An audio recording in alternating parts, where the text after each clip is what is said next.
Está no ar o Lições da Bíblia, o nosso encontro semanal de estudo profundo da Palavra de Deus. E hoje continuamos na nossa jornada pelo Evangelho de João e vamos chegar no ponto principal, culminante da história, a hora da glória, a cruz e a ressurreição. É sobre isso e muito mais o Lições da Bíblia que está começando agora.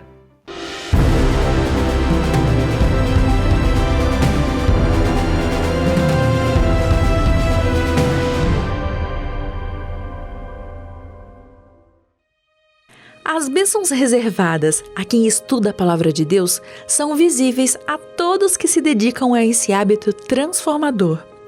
Criar meios e métodos para que esse estudo seja compartilhado é nossa missão.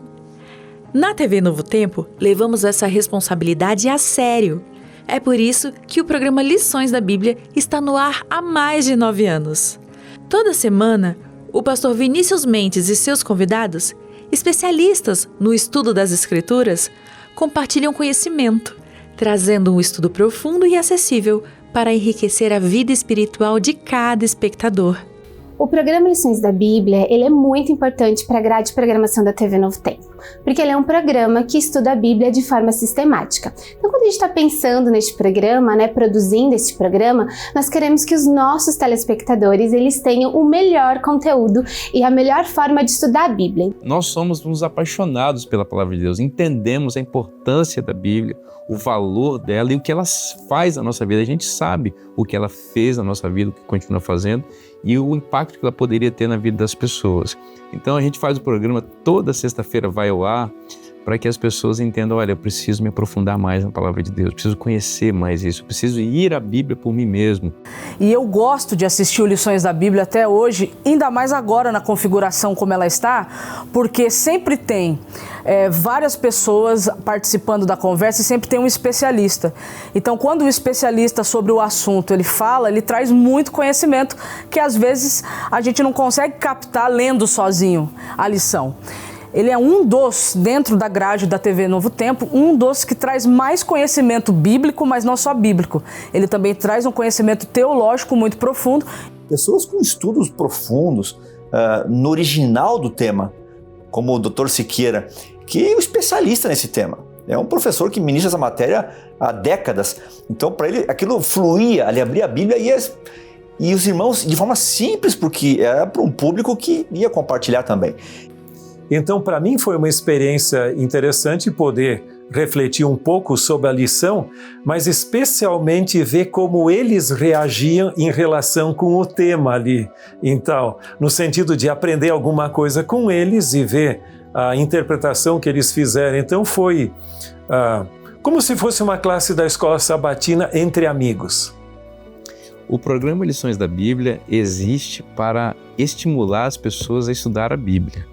O programa Lições da Bíblia, exatamente para que as pessoas se apaixonem pela Palavra de Deus. Queremos fortalecer no programa Lições da Bíblia esse sentimento, que nós devemos estudar a Bíblia com a lição da escola sabatina em mãos, mas levá-la até as pessoas que estão ao nosso redor. Ter o programa Lições da Bíblia na grade da TV faz com que nós fortaleçamos também esse nosso sentimento. Vamos aprofundar o conhecimento que nós temos sobre a Bíblia e vamos extrair os valores contidos na Palavra de Deus para tudo aquilo que realizamos aqui na programação da TV Novo Tempo. Mas tudo isso só faz sentido se o resultado for aproximar cada espectador de Jesus. E você, já começou a estudar a lição da escola sabatina? Aproveite essa oportunidade para crescer espiritualmente e conhecer mais a fundo o amor de Deus.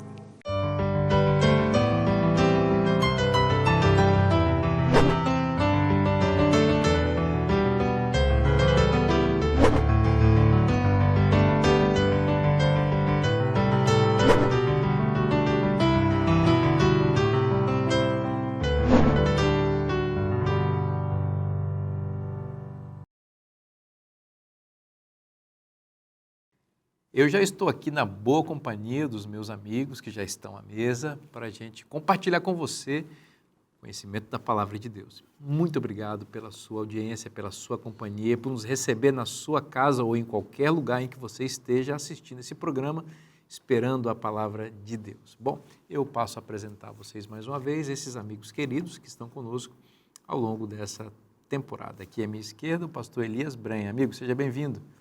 Obrigado. O coração já está apertado, né? Pois é. Na segunda semana, mas muita bênção até aqui, né, Vinícius? É verdade, meu amigo. Muito obrigado pelo convite. Eu que agradeço. Henrique, que bom ter você. Seja bem-vindo mais uma vez. Alegria também, pastor Vinícius. Tem sido tão bom convivermos aqui esse tempo juntos, estudando a palavra. E mais uma vez estamos aqui para estudá-la hoje. Vamos juntos. Pastor Paroski, mais uma vez, seja bem-vindo. Muito obrigado. E tem sido uma bênção estar aqui. E eu espero que esse laço continue e que os nossos ouvintes e telespectadores também sejam abençoados por esses momentos. Amém. Pastor, ora para nós, por favor. Senhor nosso Deus, nosso querido Pai, oramos a Ti em gratidão pelo Teu grande amor para conosco, pela Tua graça maravilhosa, pela Tua palavra, pelo Evangelho de João, esse Evangelho tão rico, tão precioso, tão significativo. Continua conosco, dando-nos a Tua bênção ao voltarmos às páginas deste livro e que possamos tirar lições corretas, úteis e espiritualmente edificadoras em nossa vida. Amém. Em nome de Jesus, amém. Amém. A hora da glória. Em todo o Evangelho, pastor Paroski, essa expressão, a hora, a glória, são expressões importantes e estruturantes no pensamento de João para narrar a vida de Cristo, apontando sempre para o momento culminante da sua vida aqui, que é a cruz, né? São dois conceitos importantes no Evangelho. O conceito da hora e o conceito da glória. Por exemplo, lá no capítulo 2, no contexto do milagre de Caná, quando Maria fala com Jesus que o vinho se acabou, ele diz, ainda não é chegada a minha hora. No capítulo 7, no contexto da incredulidade dos seus irmãos, que insistem para que ele vá e se revele em Jerusalém, ele volta a dizer, a minha hora ainda não chegou. A minha hora ainda não chegou. Mas quando nós avançamos um pouco mais, capítulo 13, por exemplo, e deixa eu só recapitular que até o capítulo 12 é o ministério público de Jesus. Do capítulo 13 em diante são os últimos dias, ali especialmente a quinta-feira à noite, Jesus vai morrer no dia seguinte. E o capítulo 13 começa assim, ora antes da festa da Páscoa, sabendo Jesus que era chegada a sua hora. Ou seja, a hora chegou. A hora chegou. No capítulo 17, Jesus volta a dizer isso já na madrugada de sexta-feira, por assim dizer. Tendo Jesus falado estas coisas, levantou os olhos ao céu e disse, Pai, é chegada a hora. É chegada a hora. Isto reflete o propósito para o qual Jesus veio ao mundo. Ele veio para um propósito definido. Ele não veio como um franco atirador, ele não veio como alguém que iria esperar as coisas acontecerem. Ele sabia exatamente para o que viera.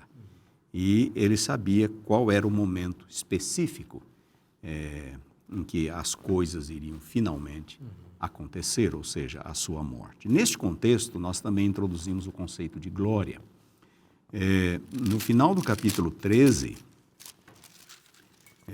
versículos 31 e 32, ali perto do final do 13, quando ele saiu, Judas, quando ele saiu, disse Jesus, agora foi glorificado o Filho do Homem e Deus foi glorificado nele. E se Deus foi glorificado nele, também Deus o glorificará nele mesmo e glorificá-lo-á imediatamente. Aqui nós vemos um outro conceito, que é o conceito de glória. Nós costumamos ver a morte como um momento, a morte por cruz, né, por crucificação, como um momento de vergonha, um momento de tristeza, um momento de miséria. Mas no Evangelho de João, a cruz é o momento da glória.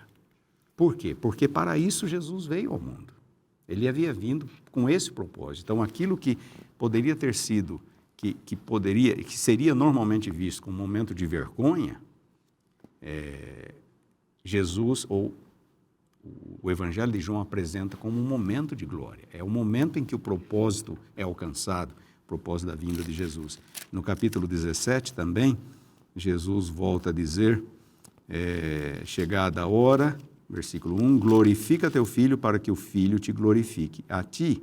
E no versículo 4, eu te glorifiquei na terra, consumando a obra que me confiaste para fazer. E agora glorifica meu Pai contigo mesmo com a glória que eu tinha junto de ti antes da fundação do mundo.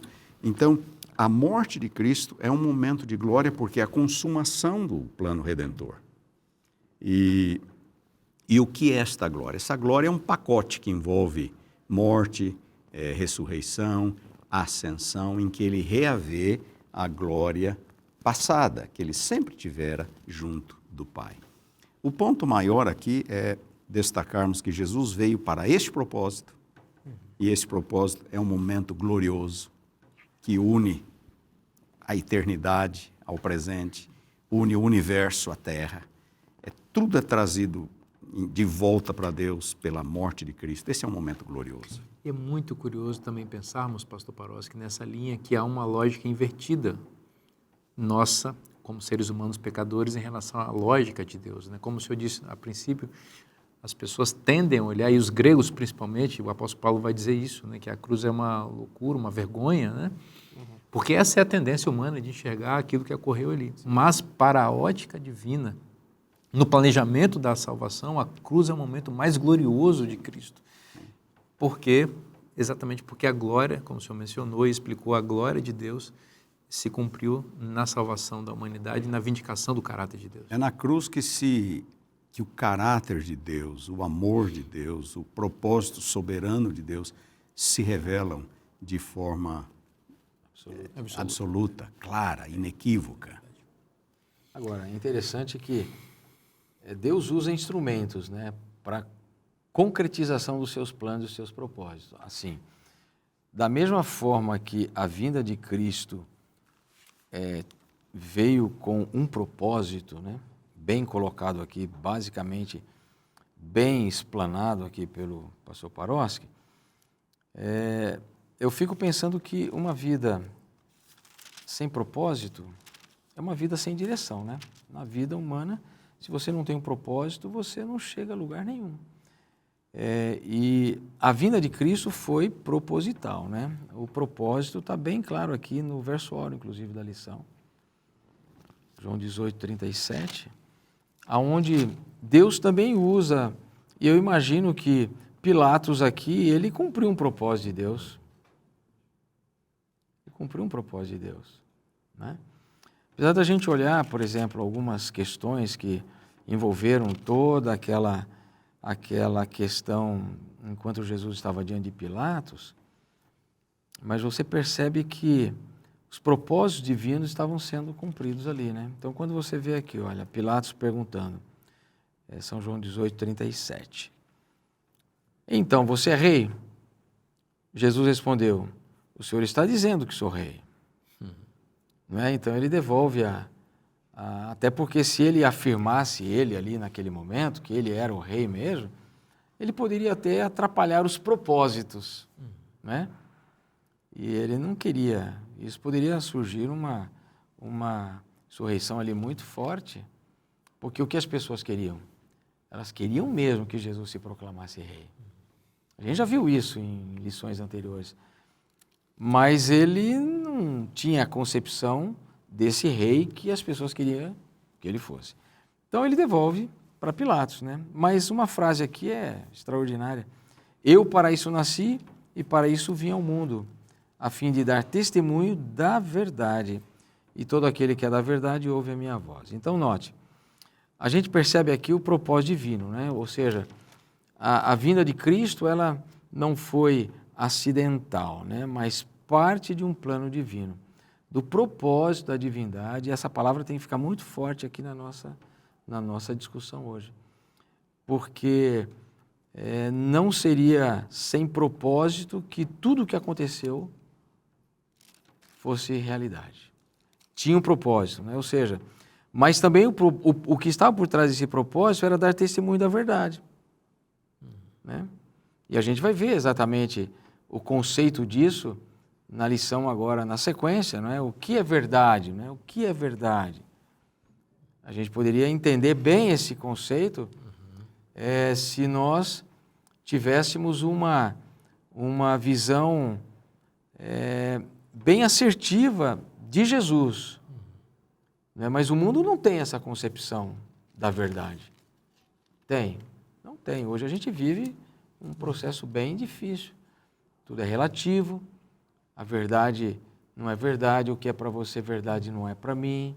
Então eu defino a verdade. Esse é o conceito hoje, pós-moderno, de viver. Então, não existem verdades absolutas. E Jesus vai na contramão, ele diz, existe uma verdade. E a gente talvez não consegue entrar no pensamento de Pilatos, né, ao dizer isso, né? Ao ele ter dito isso. Por quê? O que se passou na cabeça de Pilatos? O conceito filosófico até daqueles dias em que já se pensava que não havia uma verdade absoluta, como se ele estivesse olhando para Jesus e dizendo assim, quem é você para dizer que você tem uma verdade absoluta?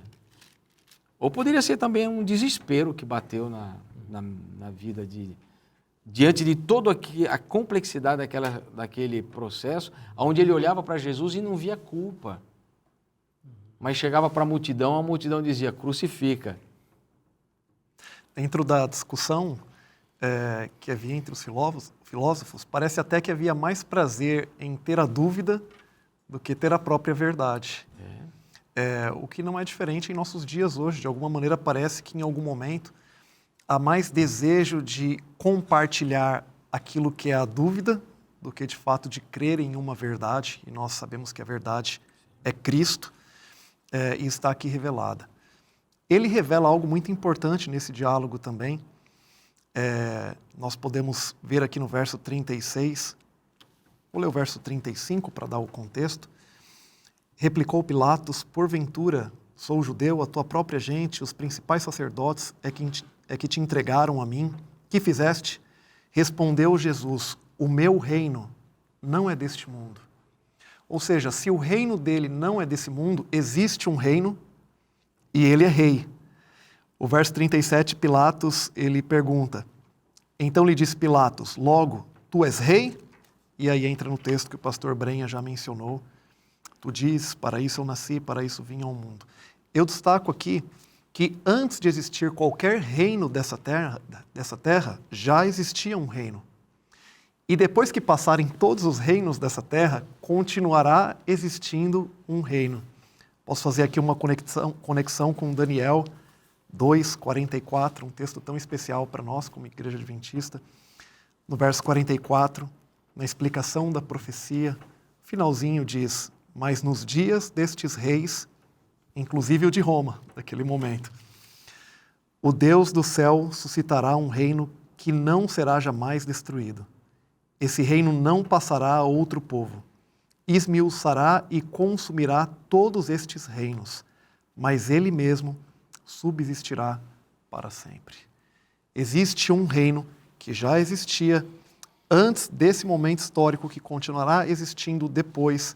Esse reino é o reino de Deus, um reino eterno, qual todos nós temos a alegria e a oportunidade de, crendo em Cristo, a verdade, participarmos dele. E é um reino... Pois não, pastor? Não, por favor. Não. E é um reino de verdade, né? Porque eu tenho aqui na lição, né, que muitos têm nas mãos, um último parágrafo aqui que a gente poderia ler todos esses versos aqui. No final, o tempo não permite, mas o articulista aqui diz que a verdade é um dos temas centrais do Evangelho de João, né? Ele diz, Jesus é a luz e a verdade, é o oposto das trevas e erro. Cristo é cheio de graça e de verdade, João 1,14. A graça e a verdade vieram por meio dele, João 1,17. João Batista deu testemunho da verdade, João 5,33. Jesus afirmou que seu Pai é verdadeiro, João 7,28. O próprio Jesus ouviu a verdade de seu Pai, João 8,40. Jesus é o caminho, a verdade e a vida, João 14,6. A palavra de Deus é verdade, João 17,17. Então, note, o Evangelho de João, a verdade, está no centro, né? Está no âmago do livro. Em relação ao conceito de reino, esse é um tema predominante nos 3 primeiros evangelhos, Mateus, Marcos e Lucas. O reino de Deus chegou, o reino de Deus chegou. No Evangelho de João, o reino quase não é mencionado, esse conceito de reino de Deus. Ele é substituído pelo conceito de vida eterna. Nos evangelhos sinóticos, Mateus, Marcos e Lucas, o reino é futuro, depois do grande dia do Senhor, mas ele chega em poder pelo ministério de Jesus. E no Evangelho de João, vida eterna. É futura, é a vida do mundo por vir, depois do dia do Senhor, mas ela já está presente para aquele que crê em Cristo. E o conceito de verdade, né, que se encaixa nisso aí é um conceito absoluto. A verdade, ela tem um nome: Jesus Cristo. Jesus é a verdade. Nós vamos fazer um breve intervalo agora. Não saia daí, o programa Lições da Bíblia volta já já.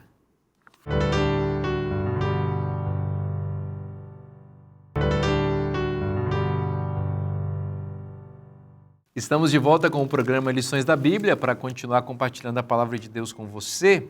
E vamos falar de vida e saúde. Vamos falar da Máquina Humana, a edição especial da revista Esperança, que chega para você como uma grande bênção. Deixa eu falar uma coisa. Você sabe que a obesidade está proliferada, muitas pessoas têm essa questão, e é um peso, literalmente, na vida de muita gente, que acaba articulando com outros problemas de saúde que vêm associados com a obesidade. Você sabia que a palavra de Deus tem recomendações e orientações, especialmente dicas, não é? Informações que vêm direto do fabricante para ajudar você a perder peso, exatamente, a alimentar-se com equilíbrio, com os melhores alimentos, com aquilo que realmente vai nutrir seu corpo e não vai produzir gordura em excesso. Você sabe da importância de uma boa dieta, da atividade física, enfim, de ter uma vida equilibrada para que você tenha um peso adequado. E não é só uma questão estética, embora você possa querer também estar melhor esteticamente, mas é mais importante a questão de saúde. Se você quer perder peso com saúde, essa revista Esperança é para você. Pastor Vinícius, eu preciso muito. Como é que eu faço para ter essa revista na minha casa? É só você mandar uma mensagem para o WhatsApp que está aparecendo aí na sua tela, preencher um rápido cadastro e nós vamos enviar sem custo nenhum para você essa revista que é um oferecimento dos Anjos da Esperança. O que você está esperando? Envie agora esse WhatsApp para você receber esse presente de Deus na sua vida. Vamos continuar a nossa conversa aqui no Evangelho de João. E meu amigo Brenha, o Pilatos teve essa oportunidade muito grande, né, de encontrar-se com Cristo, dialogou com Cristo. Eu estava olhando aqui o texto, Pilatos interroga Jesus. Imagina, o rei do universo, o grande juiz, sendo interrogado por um homem, né? E é curioso aqui, amigos, que eu estou vendo aqui, por exemplo, Parósky é um homem santo aqui de Deus. É que começa com P, viu, pastor? Ele fez uma pergunta semelhante àquela que foi feita no Gênesis. O Pilatos pergunta para Jesus, que fizeste? E eu me lembro que essa pergunta foi feita de Deus para Eva, né? Naquele contexto, daquele juízo que Deus faz ali. Que fizeste? É uma pergunta recorrente no Gênesis e aparece aqui, só que invertida agora para Cristo. Que ironia, né? Que paradoxo aqui. E o conceito da verdade entra aqui nessa questão. Entra. E é interessante que a gente parou no bloco ali final, nessa pergunta, né? O que é verdade, né? A gente discutiu isso daí. E é interessante que essa conversa particular de Jesus com Pilatos criou uma sinergia ali, uma empatia e provocou profundamente Pilatos. profundamente. E tanto é que Pilatos, ele, depois dessa conversa que ele tem com Jesus, a convicção, né? Se estabelece no coração de Pilatos. E ele vai ao povo e o verso 38 aqui, o final, diz assim, que ele voltou aos judeus e lhe disse, olha, eu não acho nele crime algum. E isso é repetido depois de um momento em que havia essa perspectiva, né, que foi uma questão estabelecida de que, naquele período, um criminoso, um condenado era solto, e ele oferece que Jesus fosse solto, né? E ele coloca diante do povo, né? Quereis que vos solte o rei dos judeus? Então o povo grita, né? Não, mas Barrabás. E a gente conhece essa história a partir do capítulo 19 aqui. E aí Pilatos manda açoitar a Jesus, os soldados colocam nele uma coroa de espinhos, puseram-lhe um vestido e um manto de púrpura, e ainda escarneceram, deram bofetadas em Jesus. E Pilatos novamente leva Jesus para aquela multidão enfurecida, não é? E ele diz, para que saibais, eu vou-lo apresento. Está aqui, verso 4. Para que saibais que eu não acho nele crime algum. Pela segunda vez. E aí Pilatos diz aqui, olha, eis aí o homem. E o povo gritava, crucificam, crucificam, crucificam.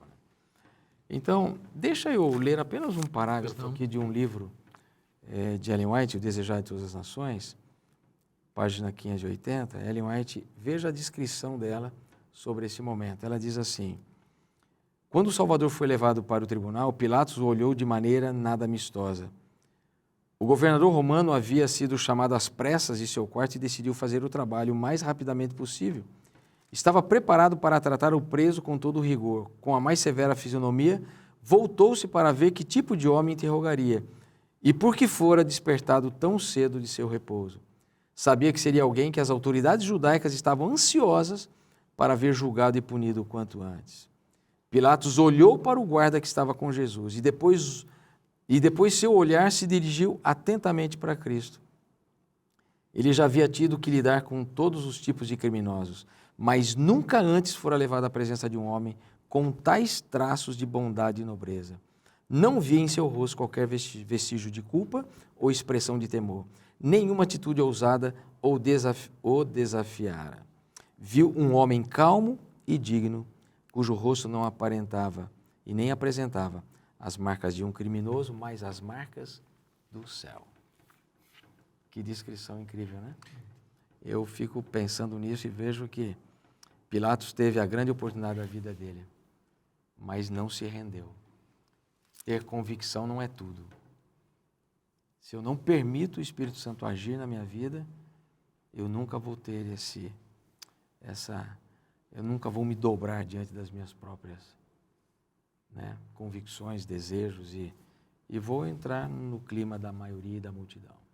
A entrevista de Pilatos com Jesus ela é tão marcante para Pilatos. Nós vemos por 2 vezes, como o pastor Brenha mencionou, ele falando publicamente, não acho nele crime algum. A multidão contrária, e aí o verso 12 do capítulo 19 diz assim, a partir deste momento, Pilatos procurava soltá-lo. Ele procurava formas de soltá-lo, ele havia sido realmente impactado. Mas os judeus clamavam, qual que foi a estratégia? Se soltas a este, não és amigo de César. Todo aquele que se faz rei é contra César. E Pilatos, então, ele teme a sua função, a sua posição. E, infelizmente, por temer a sua função, a sua posição de autoridade como um líder, o verso 16 diz, então Pilatos o entregou para ser crucificado. Só um detalhezinho. O imperador era Tibério, que era um homem paranoico, mania de perseguição. E ele mandava matar, o menor suspeito, ele mandava matar a pessoa. Sim. E Pilatos temendo, certamente. Ficou com medo disso. Ele cede. O povo usou um argumento, os líderes judeus usaram um argumento bem forte para convencer Pilatos, então, considerando esse contexto. Sim. E essa cena, então, está relatada a partir do verso 17. Tomaram eles, pois, a Jesus, e ele próprio, carregando a sua cruz, saiu para o lugar chamado Calvário, Gólgota, em hebraico, onde o crucificaram, e com ele outros 2, um de cada lado, e Jesus no meio. Pilatos escreveu também um título e colocou no cimo da cruz o que estava escrito era Jesus Nazareno, o Rei dos Judeus. Nós vemos o Rei que é revelado aqui nesse diálogo com Pilatos, o Rei do universo, pendurado na cruz entre 2 ladrões. Esse é um tema tão profundo e a gente pode explorar tantos aspectos. Eu quero destacar um aqui, uma cena que acontece enquanto Cristo está na cruz. Está registrada no mesmo capítulo 19, verso 25. João, o discípulo amado, é o único que está ali naquele momento dos discípulos, junto com as demais mulheres descritas. O texto diz, e junto à cruz estavam a mãe de Jesus e a irmã dele, e Maria, mulher de Clopas, e Maria Madalena. Vendo Jesus, sua mãe, e junto a ela o discípulo amado, disse, mulher, eis aí teu filho. Depois disse ao discípulo, eis aí a tua mãe.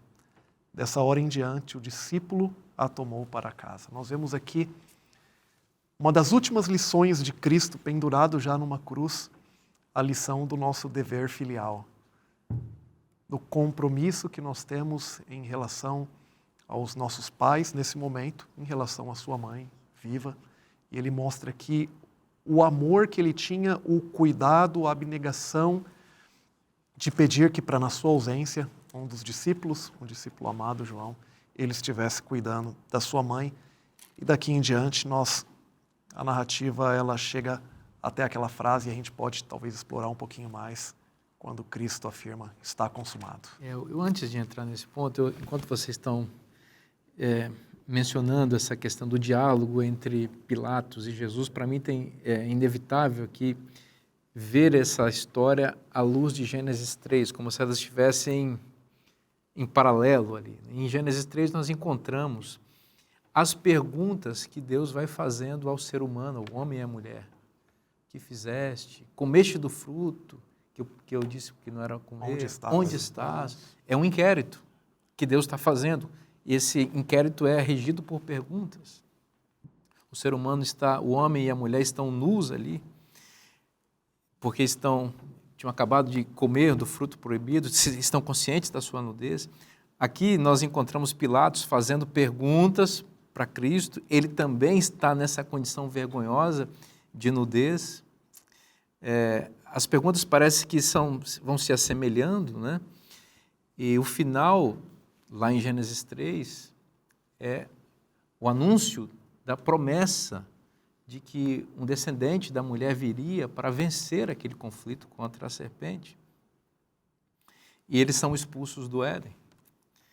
Aqui, Jesus também vai ser levado para ser crucificado fora da cidade, para fora dos muros da cidade, expulso, portanto, daquele ambiente para morrer como um indigente fora dos muros. E a promessa de Gênesis 3,15 se cumpre. O cordeiro é o homem que foi expulso. A culpa do ser humano foi lançada sobre o filho, o cordeiro, e ali a redenção se concretiza quando Jesus assume definitivamente o nosso lugar. Quero louvar o nome de Deus pela graça, pelo Evangelho, pela salvação que nós encontramos em Cristo. Um detalhe interessante no Evangelho de João é que nós não encontramos o relato do Getsemane. O relato do Getsemane é bem marcante nos outros evangelhos. É um momento crítico e eles narram de forma bem dramática como Jesus foi, como ele levou 3 discípulos mais à frente, como ele se angustiou, como ele orou pedindo para que aquele cálice da morte fosse passado, fosse tirado dele, se possível. João não relata isso. A única referência que nós encontramos em João está no capítulo 18, versículo 1, tendo Jesus dito estas palavras, saiu juntamente com seus discípulos para o outro lado do ribeiro Cedron, onde havia um jardim. E ali entrou com eles. Esse jardim, sabemos pelos outros evangelhos, que é o Getsêmani, mas o relato da angústia do Getsêmani não aparece em João. Por que será? Nós não temos uma resposta objetiva, mas nós podemos ter fazer algumas deduções. Uma delas, por exemplo, se nós lermos no capítulo 12, versículo 27, no contexto ali da Jesus, né? Algumas pessoas aparecem, alguns gregos aparecem para ver Jesus e ele sente que o seu ministério terrestre chegou ao fim, não é? A partir daqui agora nós temos a noite no cenáculo e a sua morte. Note o que Jesus diz no versículo 27, capítulo 12, 27. Agora, pois, está angustiada minha alma. E que direi eu? Pai, salva-me desta hora. Mas precisamente para este propósito eu vim para esta hora. Então, no Evangelho de João, ele talvez tenha omitido o relato do Getsêmani para tornar ainda mais evidente a convicção de Jesus e o propósito para o qual ele veio ao mundo. Ele veio para isto e ele não pediria, Pai, salva-me desta hora, não. Se possível for, passe de mim esse cálice. Se possível for, passe de mim esse cálice.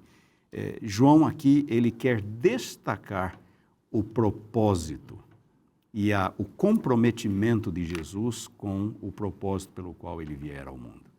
E nesse contexto nós ligamos com aquilo que já foi mencionado, a frase que aparece no capítulo 19, versículo 30, onde Jesus toma o vinagre e declara, está consumado, e inclinando a cabeça, rende o Espírito. Está consumado. A lição da parte de terça-feira destaca que esta palavra está consumado pode significar terminar, aperfeiçoar, mas é interessante. Terminou. O propósito foi alcançado. Está consumado. Aquele propósito pelo qual ele viera ao mundo. E ele jamais se desviara. Jamais pedira para o Pai para livrá-lo dessa hora. Ele vai até o fim e no fim ele exclama, está consumado. Deus seja louvado porque ele foi até o fim para nos salvar. Vamos fazer um breve intervalo agora para você curtir o show do intervalo da Novo Tempo. Não sai daí, o programa Lições da Bíblia volta já já.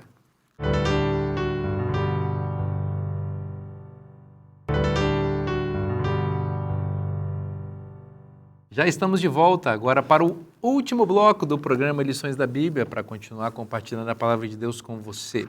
Você sabe que o programa Lições da Bíblia é pautado na Palavra de Deus, tal como ela está sistematizada a partir do nosso guia de estudos, que você sabe que você pode adquirir na CPB. E olha, o trimestre está terminando, você precisa pedir o seu próximo. Se você ainda não tem, procura uma livraria CPB ou vá ao site cpb.com.br.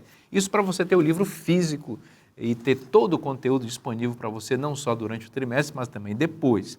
Agora, se você quiser o mesmo conteúdo diário agora, de forma digital, você pode, eu vou te fazer uma recomendação muito bacana, presta atenção aqui.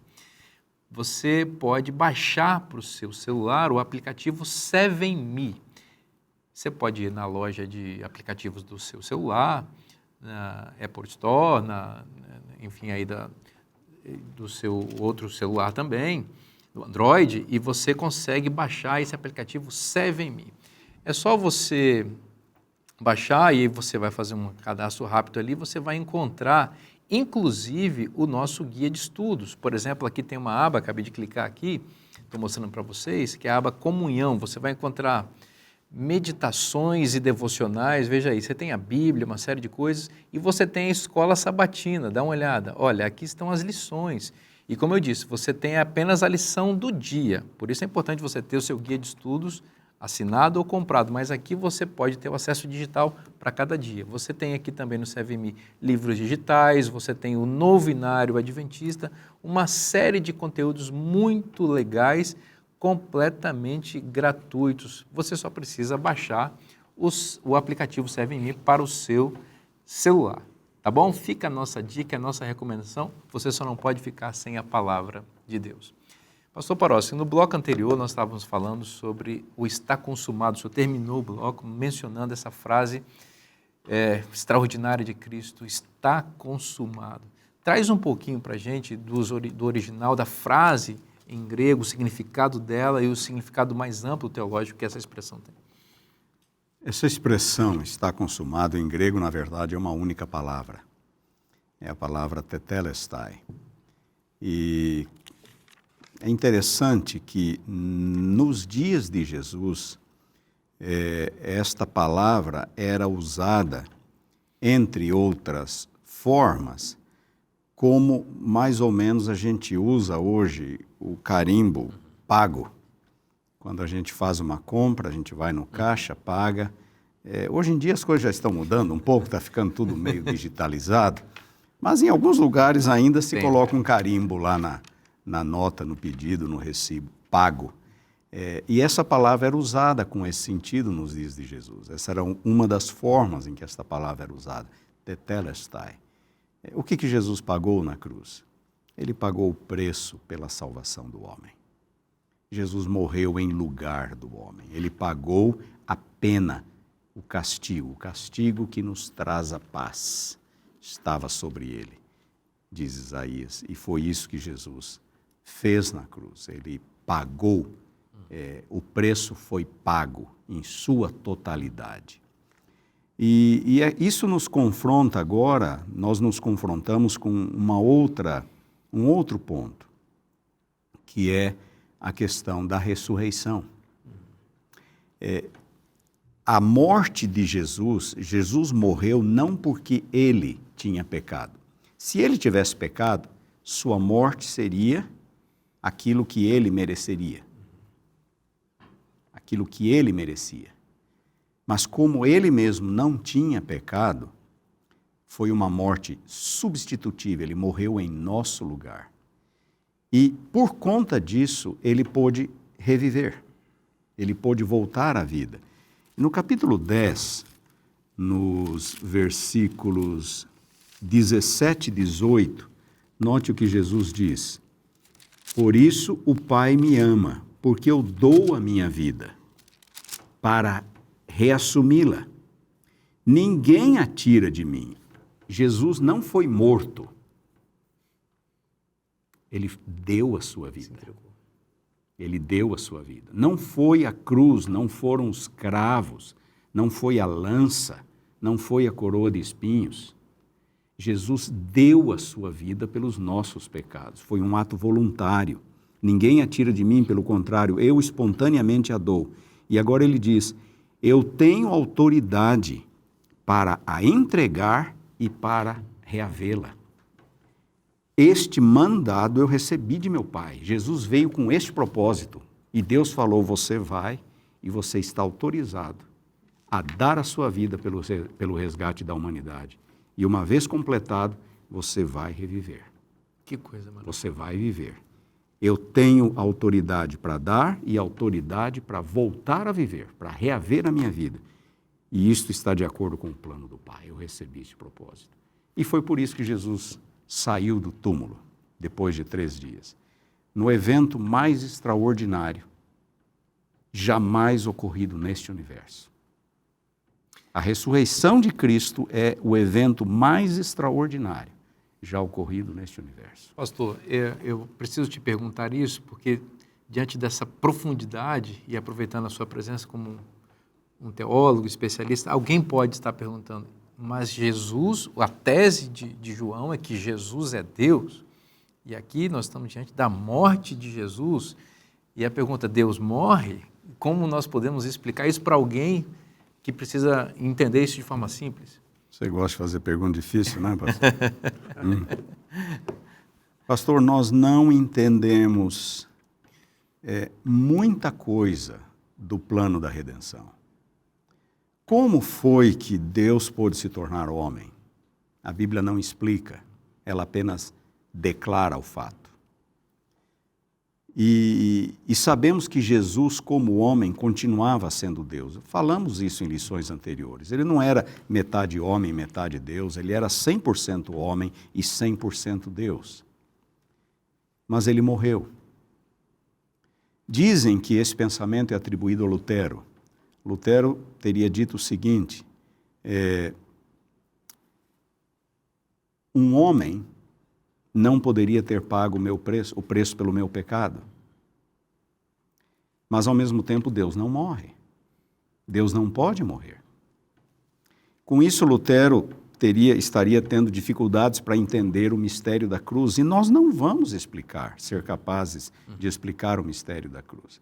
A Bíblia não explica a encarnação, e a Bíblia não explica o que exatamente aconteceu ali na cruz. A passagem que mais se aproxima é uma passagem que você já citou, Filipenses capítulo 2.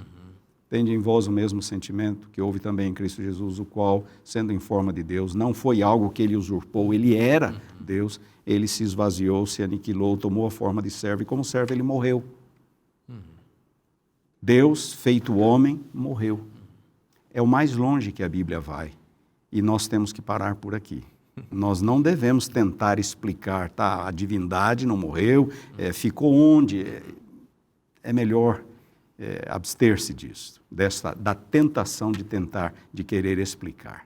A verdade é, Jesus morreu, o preço foi pago, e por conta disso, nós estamos salvos. Ele, como ele mesmo não pecou, ele voltou a viver. Ele já sabia que seria assim. Este mandamento, este mandato eu recebi de meu Pai, diz ele. Eu vou dar a minha vida, mas eu vou reavê-la. Eu vou reavê-la. E a ressurreição de Cristo, o túmulo vazio, é a maior evidência que existe em favor do cristianismo. Exatamente. Da mensagem cristã. Exatamente. É incrível, né?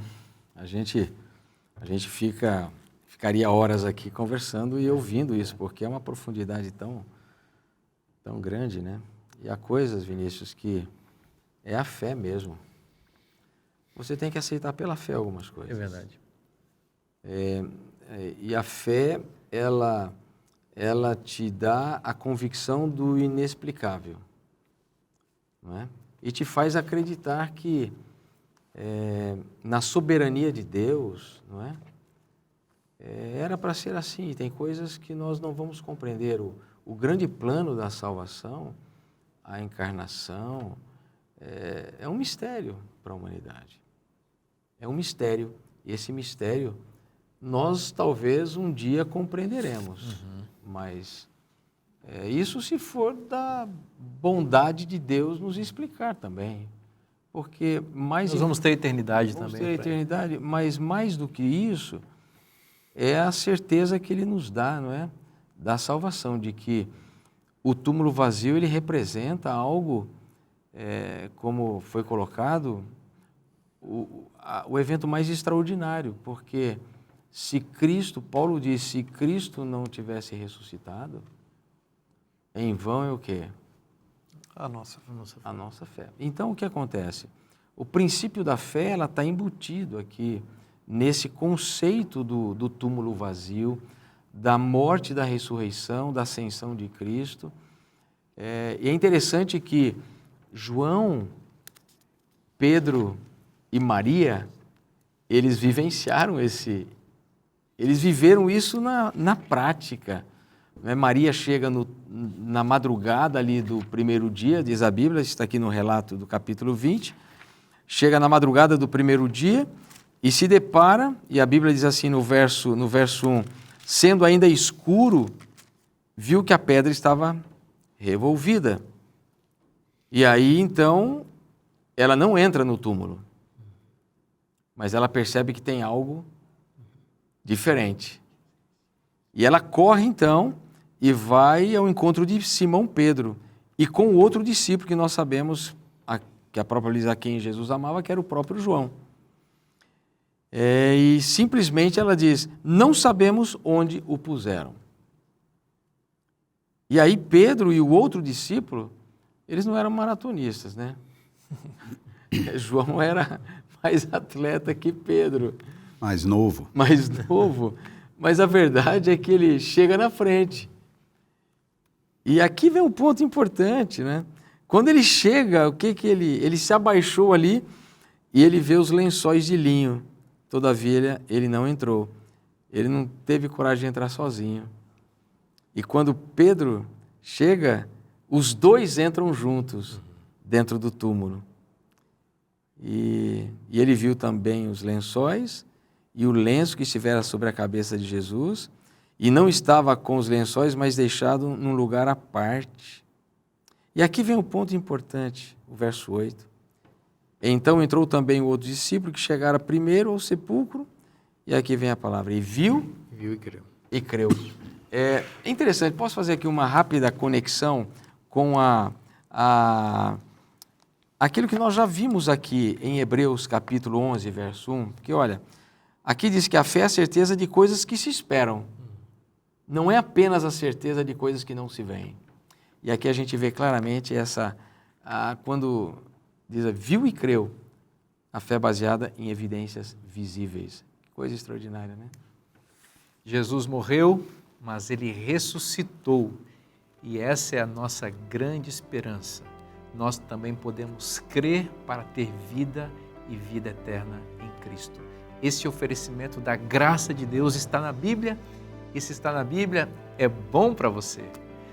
Eu espero você na próxima semana. Que Deus te abençoe muito. Um forte abraço e até semana que vem.